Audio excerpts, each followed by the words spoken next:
أعوذ بالله من الشيطان الرجيم. بسم الله الرحمن الرحيم. الحمد لله رب العالمين، والصلاة والسلام على أشرف الأنبياء والمرسلين سيدنا ونبينا ومولانا محمد وعلى آله وأصحابه أجمعين والتابعين ومن تبعهم بإحسان إلى يوم الدين.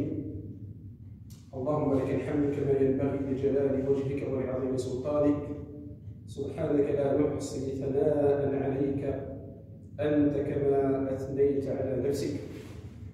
رب اشرح لي صدري ويسر لي أمري واحلل عقدة من لساني يفقهوا قولي، آمين. ثم أما بعد، أيها الإخوة الكرام، أحييكم بتحية الإسلام. السلام عليكم ورحمة الله وبركاته. Chers frères et sœurs, communauté de la mosquée du Gien, du Loiret aussi, et toute personne qui verra cette vidéo et se rappelle, je vous adresse les salutations de l'islam. Assalamu alaikum wa rahmatullahi wa barakatuh. Une nouvelle vidéo, donc une deuxième vidéo que nous faisons, après celle que nous avons fait hier, qui a été postée que ce matin. Donc il y a des personnes qui l'ont vue en cours de journée. Donc comme promis, ce soir donc nous sommes le jeudi soir, entre la prière de Maghrib et la prière de l'Isha. Donc nous faisons de nouveau ce petit rappel. On va essayer d'être plus bref qu'hier. Donc je conçois que la vidéo d'hier peut-être était trop longue pour certaines personnes. Il y avait à peu près un peu plus de 35 minutes, parce que justement il y avait beaucoup de choses à voir, beaucoup de choses à expliquer et à mettre en place. Aujourd'hui on essaiera de ne pas dépasser 15 minutes, Inch'Allah ta'ala. Donc quelques infos, ensuite un rappel, et ensuite quelques conseils, Inch'Allah ta'ala. Pour les infos, donc première info, nous sommes la nuit de vendredi. C'est une info que vous savez, je ne vous apprends rien, mais je vous rappelle cette information qui est importante. Nous sommes la nuit de vendredi, donc jeudi soir, à partir de Salat al-Maghrib, nous sommes déjà vendredi. Et comme on est la nuit de vendredi, eh bien, il est important de rappeler la valeur et l'importance de cette journée de vendredi. Même si nous ne pouvons pas faire la Jumu'ah pour des raisons évidentes de confinement, pour des raisons évidentes d'interdiction de rassemblement, et cela évidemment est tout à fait légiféré et tout à fait légitime. Donc on ne peut pas faire de Jumu'ah, on ne peut pas se rassembler ici à la mosquée pour faire Salat al-Jumu'ah, ni faire Khutbat al-Jumu'ah. Certaines personnes ont demandé à ce qu'on fasse par exemple un live au moment à l'heure de la Jumu'ah, mais ce ne serait pas judicieux, ce n'est pas adéquat, et ce serait même une innovation dans la religion. D'ailleurs ça ne s'appellerait pas Khutbat al-Jumu'ah. Donc ce qui est demandé évidemment pour demain à l'heure de Jumu'ah, c'est que vous priez, chacun d'entre nous prie à la maison, individuellement ou en communion en famille. Et évidemment, il n'est pas question de faire Khutbat al-Jumu'ah ou Salat al-Jumu'ah, car pour faire la prière de la Jumu'ah, il faut un groupe, ça ne se fait pas tout seul. Il faut 2 khutbahs, il faut être à la mosquée, il faut un certain nombre de conditions que nous n'avons pas. Et donc, il n'y a pas de Salat al-Jumu'ah, il n'y aura pas de Khutbat al-Jumu'ah. Néanmoins, on rappelle la valeur du vendredi. إذا غدا إن شاء الله ما كاينش صلاة الجمعة وما كاينش خطبة الجمعة وأنتم تعرفون الأسباب، لكن نذكر بأهمية يوم الجمعة لأن الفضل ديال الجمعة لا باقي. Donc le mérite du vendredi, il est encore là. Donc je vous rappelle, évidemment à partir de maintenant, la lecture ou la récitation de Surat al-Kahf.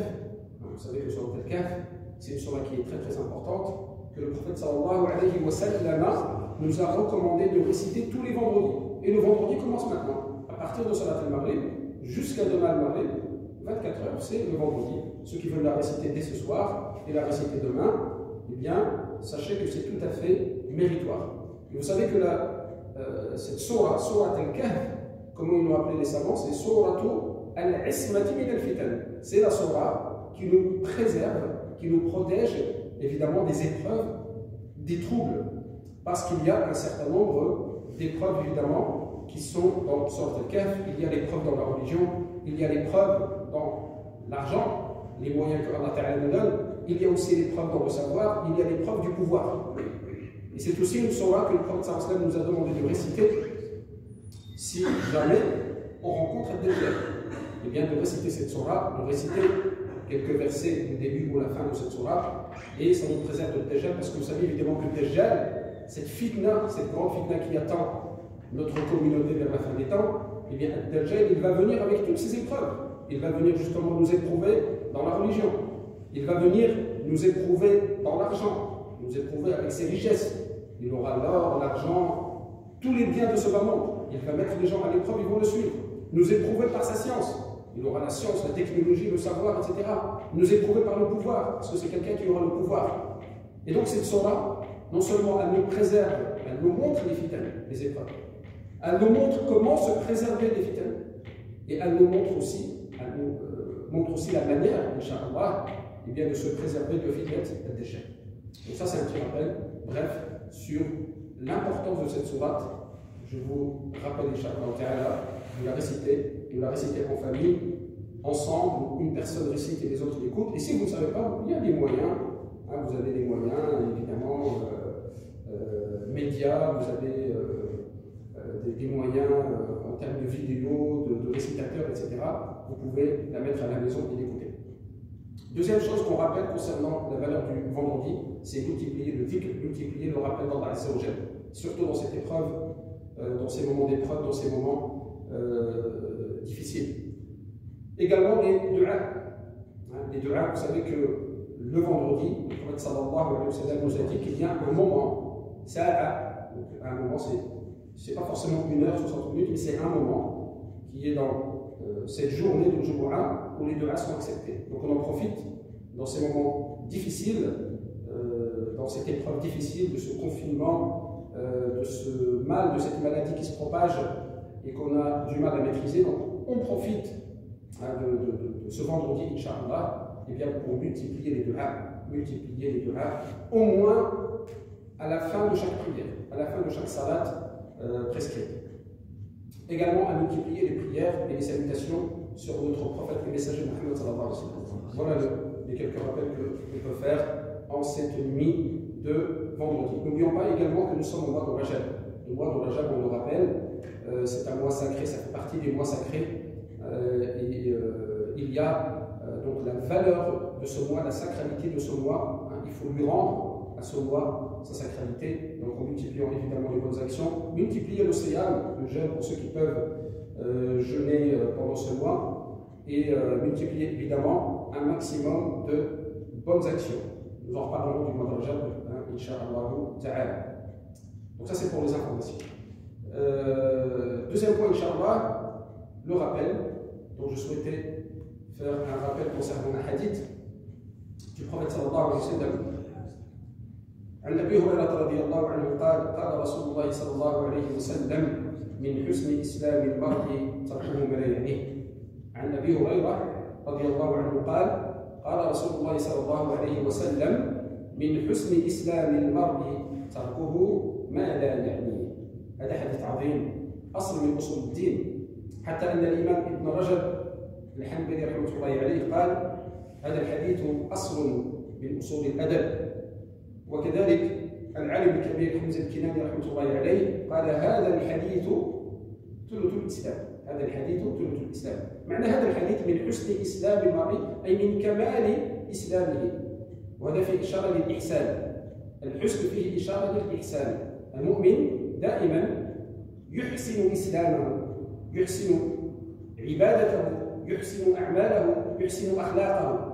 النبي عليه الصلاة والسلام بين لنا الطرق كيف نحسن إسلامنا، ومن بين هذه الطرق أن يترك الإنسان ما لا يعنيه، لأن إذا ترك ما لا يعنيه اشتغل بما يعنيه، كما أشار إلى ذلك النبي صلى الله عليه وسلم لما قال احرص على ما ينفعك، يعني اترك ما لا يعنيه واحرص على ما ينفعك. ما لا يعنيه يعني ما لا يهمه. Donc petit rappel, Inch'Allah, bref, un hadith du prophète sallallahu alayhi wa sallam. Et j'ai souhaité faire ce rappel concernant ce hadith pour une double raison, vous allez savoir pourquoi, parce que ce hadith nous concerne en ce moment.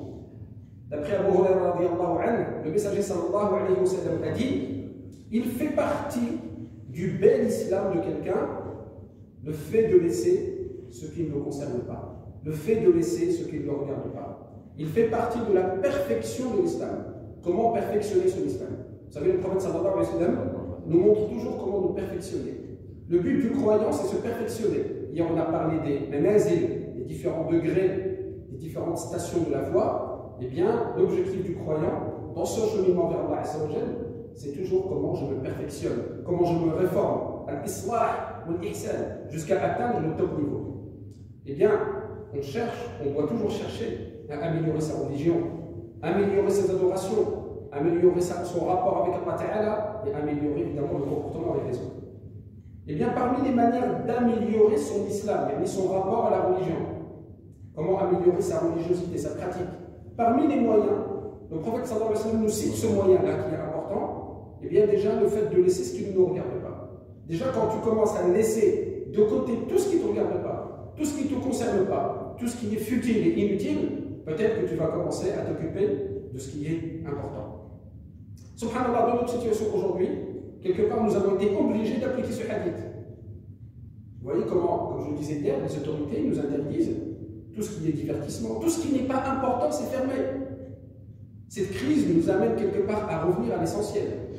Nous appliquons ce hadith malgré nous, subhanallah, un enseignement de notre messager alayhi salatu wassalam. Et si les gens avaient appliqué, peut-être que l'on ne serait pas dans des situations comme celle-là, avaient appliqué un enseignement parmi les enseignements du prophète sallallahu alayhi wa sallam. Il nous dit, laisse ce qui ne te concerne pas, laisse de côté ce qui ne te regarde pas. Il a dit aussi, dans un autre hadith, attache-toi à ce qui t'est utile, attache-toi à ce qui est profitable. Tu fais des études, occupe-toi de tes études. Tu travailles, attache-toi à ton travail, à ton poste de travail, pas les affaires des autres. Tu as une famille, occupe-toi de ta famille, etc., etc. Chacun selon évidemment son domaine et son niveau de responsabilité. Voyez une belle leçon que nous donne le prophète sallallahu alayhi wa sallam et que nous appliquons aujourd'hui. On a délaissé tout ce qui ne regarde pas. On a délaissé tout ce qui est futile, tout ce qui est divertissement, tout ce qui ne sert à rien. On a gardé que les choses vitales. Hein? On sort que pour chercher à manger. On sort si on a besoin de soins. On sort si on doit aller à la pharmacie. Le reste, non, on ne sort pas. Hein? On revient, comme je disais, à l'essentiel. Deuxième point, pourquoi je parle de ce hadith, de ce rappel? Puisque ce qui est valable physiquement, vous voyez, le confinement physique, est aussi valable dans les réseaux sociaux, etc. Ces 2 derniers jours, les gens se sont lâchés. Évidemment, ils sont confinés chez eux. Le seul moyen, la seule fenêtre ouverte sur l'extérieur, c'est les réseaux sociaux. C'est très bien, alhamdulillah. Heureusement qu'Allah Ta'ala nous donne ces moyens-là. C'est très bien. Enfin, tant que ça marche. Parce que si jamais il y a des pannes, les techniciens ne peuvent pas être partout. On espère que ça continue et que ça marche. Eh bien, les gens vont un peu trop loin dans ces réseaux sociaux. Voilà, on n'arrête pas d'envoyer des vidéos, de partager des choses parfois fausses. On a partagé des choses qui sont fausses. Hier, il y a une vidéo qui a tourné sur un brevet de coronavirus, etc. et qui s'est avérée finalement fausse et que des gens continuent encore à partager aujourd'hui.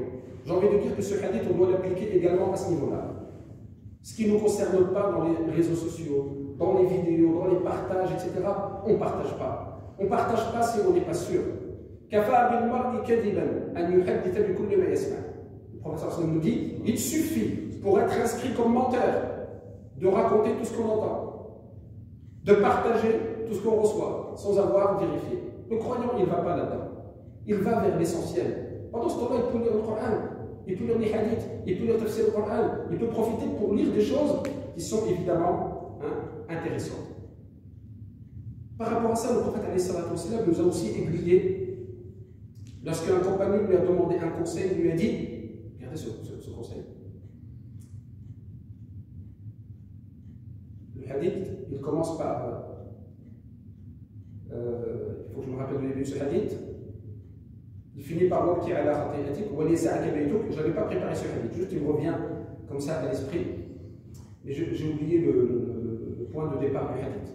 En tout cas, le hadith, il dit que la personne doit s'occuper de ce qui la concerne, doit rester chez elle. Quand il dit waliyasa akabaytuk, ça veut dire que ta maison te contienne, ça veut dire reste chez toi. Le prophète sallallahu alayhi wa sallam ne faisait pas de confinement, mais ce qu'il voulait dire, c'est occupe-toi de tes affaires, de ta maison, au lieu de t'occuper de la maison de ton voisin et de la maison des autres. Wabki ala khati'atik, pleure sur tes péchés. Le premier c'était Amsik alayka lisanak. Voilà, maintenant il revient. Amsik alayka lisanak, wa liyas'aka baytuk, wabki ala khati'atik. Retiens ta langue. Et aussi ton clavier. Retiens ta langue. Ne dis pas n'importe quoi. Retiens ta langue. Que ta maison te contienne, ça veut dire reste chez toi, occupe-toi de tes affaires. Ne t'occupe pas des affaires des autres. Aujourd'hui, ce hadith, il est valable. Hein? Vous voyez, ce hadith, subhanallah, c'est le hadith du confinement. Tais-toi, reste chez toi et pleure pour tes péchés. Ça veut dire remets-toi en question. Et ce hadith, c'est exactement ce qu'on applique aujourd'hui, ce qu'on devrait appliquer. Amsik alayka lisanak, retiens ta langue. Fais attention à ce que tu dis. Wa liyas'aka baytuk, occupe-toi de chez toi. Occupe-toi de chez toi. Avant, on ne l'expliquait pas comme ça, on ne disait pas restez chez vous. Mais maintenant, on peut l'expliquer de cette manière. Restez chez vous, occupez-vous de chez vous. Pleure sur tes péchés. Remets-toi en question. C'est peut-être le moment en ce moment de se remettre en question par rapport à nos péchés. On ne va pas donner d'explications, faire des plans sur la comète, pourquoi on en est arrivé, etc. On aura le temps par la suite de l'analyse, on aura le temps une fois qu'on aura pris du recul. Maintenant, le moment, il est plus à l'application des consignes, à conseiller les gens de prendre leurs précautions, à respecter nos confinements, respecter sa santé et la santé des autres.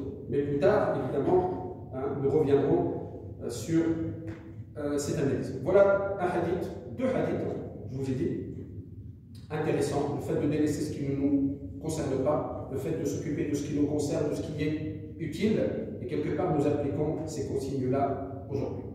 Autre point, Inch'Allah Ta'ala, je vous ai promis évidemment de parler de ce verset Iyyaka na'budu wa iyyaka nasta'in. C'est le troisième point de notre petite intervention de ce soir. Et je devais vous parler de la valeur de al-ubudiyya. Vous savez, si on parle de ce sujet ici à la mosquée du Gien, c'est parce que nous étions, en tout cas avant qu'il y ait ces mesures de confinement, en train de faire des cours entre le Maghrib et l'Isha sur le livre Madarij as-Salikin de l'imam Ibn al-Qayyim rahimahullah. Ce n'est pas par hasard qu'on en parle dans nos interventions, c'est parce qu'on a commencé à étudier ce livre et que la plupart des gens, eh bien, ils attendent la suite, c'est pour ça qu'on en parle. Avant cela, on avait étudié évidemment d'autres livres, hein. Ici même, on a étudié Riyad Salihin avec le Sharh dans la totalité, on a étudié Minhaj al-Muslim, on a étudié un autre livre dans les assises de Al-Fajr, où il y a 330 cours, des doros sur la aqidah, sur l'akhlaq, les adab, les ibadat également. Donc, alhamdoulilah, il y a eu des choses, on a avancé, et c'est pour ça qu'on ne voulait pas couper cette dynamique. Concernant ce livre, il tourne autour de ce verset Iyyaka na'budu wa iyyaka nasta'in, ce verset très important, magnifique, dont je vous ai parlé hier. Et on parle ici de maqam al-ubudiyya et sharaf al-ubudiyya, c'est-à-dire la valeur et l'honneur d'être tout simplement serviteur d'Allah Azza wa Jalla. Le mot abd, qui pour certaines personnes est quelque chose qui n'a pas de valeur, qui n'est pas importante, et bien pour Allah Azza wa Jalla, c'est la meilleure distinction, le meilleur rang, la meilleure chose qu'on puisse espérer dans ce bas monde et dans l'au-delà, c'est être tout simplement serviteur d'Allah Azza wa Jalla, être adorateur d'Allah Ta'ala. C'est d'ailleurs l'objectif de la création, l'objectif même de la création, al-ghaya, la finalité suprême de la création, c'est être adorateur d'Allah Ta'ala. Vous savez, dans Iyyaka na'budu wa iyyaka nasta'in, l'imam Ibn al-Qayyim rahimahullah dans son livre, on y a consacré, à ce point, on y a consacré un dars complet ici. Ici, il explique que al-ghaya, dhukirat al-ghayatu qabla al-wasila. Le fait qu'on parle de Iyyaka na'budu, c'est toi que nous adorons. Avant de dire Iyyaka nasta'in, c'est à toi que nous demandons l'aide et l'assistance. C'est une manière de mettre en avant la finalité et l'objectif avant le moyen. Comme si l'isti'ana, la demande d'aide, c'est tout simplement un moyen pour avoir l'objectif qui est al-ibada. Et on parle d'abord de al-ibada qabla l'isti'ana. On a dit aussi que c'était l'adab ma'allah. C'était une politesse avec Allah Azza wa Jalla, le fait de parler d'Allah Ta'ala, de son droit à lui, avant de parler de notre droit à nous. Donc vous voyez comment al-ibada, c'est vraiment al-ghaya, c'est vraiment l'objectif pour lequel Allah Ta'ala nous a créés. Il le dit dans Surat al-Dhariyat, وَمَا خَلَقْتُ الْجِنَّ وَالْإِنسَ إِلَّا لِيَعْبُدُونِ. Je vais créer les djinns et les humains que pour l'adoration. D'ailleurs, si vous regardez bien aussi, et si on réfléchit bien, c'est le but pour lequel Allah il a envoyé les prophètes et les messagers. C'est l'adoration d'Allah seul. Tawhid al-ibada. Tawhid Allah fi al-ubudiyya. Pourquoi Allah il envoie les prophètes et les messagers? C'est pour son adoration. C'est le but même de la révélation des livres. Toutes les révélations. Pourquoi elles sont révélées? Pour montrer aux gens la voie et pour montrer aux gens comment faire al-ibada.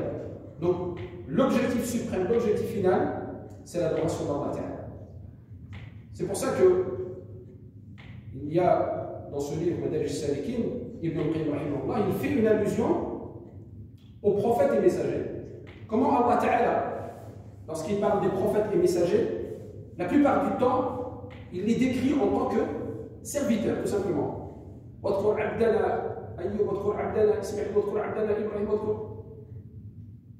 C'est des prophètes, c'est des messagers. Ils ont un rang très très important pour Allah Ta'ala. Mais il les décrit, il en parle avec l'adjectif, avec l'attribut de abd, simple serviteur. Également notre prophète et messager Muhammad sallallahu alayhi wa sallam. Lorsque Allah Ta'ala parle de lui dans des moments très importants de sa vie, de sa fonction, de sa mission, il utilise le mot abd. Par exemple, quand tu parles de risala, de la révélation, lorsqu'il lui révèle, le wahy, il dit Tabarak alladhi nazzala al-furqan ala abdihi. Béni soit celui qui a fait descendre Al-Furqan, c'est-à-dire le Coran, le discernement, le Coran, ala abdi, sur son serviteur, pour qu'il soit avertisseur pour les mondes. Également sur Al-Kahf, on en a parlé il y a quelques minutes. Alhamdulillah alladhi anzala ala abdihi al-kitab. Louange à Allah qui a fait descendre le livre sur son serviteur. Subhanallah, au moment où il parle de Al-Wahy, la révélation. Il parle de la révélation. C'est quand même un être humain, une créature à qui Allah Ta'ala il révèle, à qui il donne la prophétie. Il aurait pu lui donner un autre attribut, une autre fonction, mais il dit abd, simple serviteur. Au niveau de la da'wa, lorsque le prophète sallallahu alayhi wa sallam il est sur le terrain de la da'wa, il est da'i, le terrain du risala, il est en train de transmettre son message. Allah Ta'ala il dit dans son al-Jinn wa innahu lamma qama 'abdullahi yad'u. Parce que le serviteur d'Allah c'est-à-dire le messager alayhi salatu wassalam, il est sur le champ de la da'wa. Il est sur le terrain, fi midan ad-da'wa. Également, dans un moment de proximité, un moment d'une grande proximité avec Allah azza wa jalla, et on va en parler puisque nous sommes au mois de Rajab, et au mois de Rajab, souvent on fait le rappel concernant l'Isra wal Mi'raj. On y consacrera, Inch'Allah, une de nos soirées pendant ce confinement. On consacrera une soirée à parler du voyage nocturne et de l'ascension du prophète sallallahu alayhi wa sallam. Et bien à ce moment-là, on est aussi interpellé par l'attribut qui est utilisé par Allah azza wa jalla lorsqu'il décrit son messager à ce moment-là. Il dit Subhanalladhi asra bi abdihi. Gloire à celui qui a fait voyager son serviteur de nuit. Asra, c'est voyager de nuit. Son serviteur. Les savants disent que s'il y avait un attribut plus honorable, plus important, plus de valeur que celui-là, il l'aurait utilisé. À un moment d'une grande proximité. Parce que le prophète sallallahu alayhi wa sallam, cette nuit, il a voyagé de nuit et il a eu l'ascension. Il est monté. Il est monté à un niveau que même Jibril ne peut pas atteindre. Une grande proximité avec Allah. Et à ce moment-là, le moment où il a donné la salat, etc., il a appelé abd. Ça nous montre la valeur de al-ibad, la valeur d'être tout simplement serviteur d'Allah azza wa jalla. Je vous rappelle ici un petit poème, quelques vers de poésie de l'imam Al-Qadi Iyad rahmatullahi alayhi, un grand savant andalou du Maghreb, qui était au départ à Ceuta, qui finalement est enterré à Marrakech. Il disait وَمِمَّا زَادَ لِي شَرَفًا وَعِزًّا وكدت بأخمصي أطأ الثريا دخولي تحت قولك يا عبادي وأن صيرت أحمد لي نبيا. Il dit, en s'adressant à Allah azza wa jalla, un Qadariya, très grand savant parmi les savants malikites, il dit, et parmi les choses qui m'ont donné, qui m'ont rajouté de l'honneur, de la force, de la puissance, al-izz, à tel point que je pouvais, avec mes pieds, que je pouvais toucher les étoiles avec mes pieds, tellement il se sentit, masha'Allah. C'est quoi ces choses-là? C'est le fait que je fais partie de tes serviteurs, tout simplement. En fait, il explique que le plus grand honneur qu'il ressent, c'est tout simplement être serviteur d'Allah Ta'ala et de faire partie de la Ummah de Muhammad sallallahu alayhi wa sallam. Le fait que tu m'as envoyé Ahmed, c'est-à-dire Muhammad, comme prophète. Vous voyez, ça exprime bien ces paroles de Al-Qadabiyya, l'honneur qui est tout simplement d'être serviteur d'Allah. Ce n'est pas la peine de chercher des titres. Le titre, le plus beau des titres, c'est d'être serviteur d'Allah. Et d'ailleurs, je l'ai déjà rappelé à plusieurs reprises, quand on a ce qu'on appelle un peu le Firqa Najiya, le groupe qui est sauvé, c'est tout simplement le groupe qui sont serviteurs d'Allah. Parce qu'Allah Ta'ala, le jour du jugement, il va appeler un certain nombre de personnes pour les rassurer. Au moment où tout le monde va avoir peur, un peu comme aujourd'hui, vous voyez, aujourd'hui on est un peu dans... ça nous rappelle un petit peu Yawm al-Qiyamah, al-Hashr, le grand rassemblement. On attend, on ne sait pas ce qui va se passer. On est un petit peu chacun pour soi, nefsi ya nefsi. On l'a vu quand les gens font les courses. Je prends tout, je laisse rien pour les autres. Je sauve ma peau et après moi le déluge. Vous voyez, c'est un peu ça. Et bien, ce jour-là, il y a des gens qui n'ont pas de crainte, aucune tristesse, rien du tout. C'est les serviteurs d'Allah. Allah Ta'ala s'adresse à eux et dira Ya ibadi, la khawfun alaykum al-yawma wa la antum tahzanun. Oh mes serviteurs, ceux qui sont les serviteurs exclusifs d'Allah Ta'ala. Allah, c'est ceux-là qu'il va appeler. C'est ceux-là le groupe sauvé. Oh mes serviteurs, aujourd'hui, pour vous, ni crainte, ni affliction, ni tristesse. Mais nous espérons faire partie de ces gens-là, Inch'Allah. Barakallahu fikum, c'est le rappel que je souhaitais vous faire pour ce soir, Inch'Allah. Comme ça, on n'est pas très très long, Inch'Allah. J'espère que ce rappel sera profitable. Je vous donne un petit programme, Inch'Allah. Donc demain, vendredi soir, entre le Maghrib et l'Isha, on fera une messe coranique. C'était l'habitude qu'on faisait tous les vendredis soirs. Donc on fera le Coran, Inch'Allah. Et on fera quelques explications au tafsir, Inch'Allah. Samedi soir, nous reviendrons à la spiritualité avec le livre Madajis Salikin. On évoquera, comme je vous l'avais dit, les premières étapes du cheminement vers Allah Ta'ala avec donc la station de Yaqadha, l'éveil, notamment l'éveil de la Rafla, comment se réveiller de sa Rafla pour entamer son cheminement vers Allah. Et nous consacrerons peut-être dimanche soir, Inch'Allah, une soirée avec un rappel concernant ce miracle, ce bienfait qui est Al-Isra ou Al-Mi'raj, ce bienfait qui a été donné à notre prophète sallallahu alayhi wa sallam. Évidemment, je n'oublie pas les enfants, Inch'Allah, on essaiera de vous faire, peut-être en live si on peut, je verrai avec le frère Kamel techniquement comment on peut faire, Inch'Allah, dans une salle de cours, et on vous fera un cours de Nouraniya, Inch'Allah Ta'ala, en live, et comme ça vous pourrez profiter et réviser, Inch'Allah. Barakallahu fikum. La communauté de Gien et les autres pour votre écoute. Jazakumullahu khair. Je vous rappelle, c'est très très important, les précautions, le confinement, etc. Il faut respecter. Je ne veux pas être alarmiste. Je laisse chacun son domaine, chacun son travail. Les spécialistes sanitaires, évidemment, parler de ces choses-là. Vous avez des informations à la télévision. Mais je vous rappelle qu'il faut vraiment faire attention. La situation est critique dans l'est de la France, également dans le nord, en région parisienne. Ici, en région centre, on est un peu moins affecté, mais la seule solution pour ralentir donc, la propagation de cette maladie, c'est éviter au maximum les contacts. Plus on va éviter les contacts, et plus on va réduire évidemment la propagation, et plus on va aider quelque part les autorités sanitaires, les médecins, les SAMU, etc., pour s'occuper des cas les plus graves.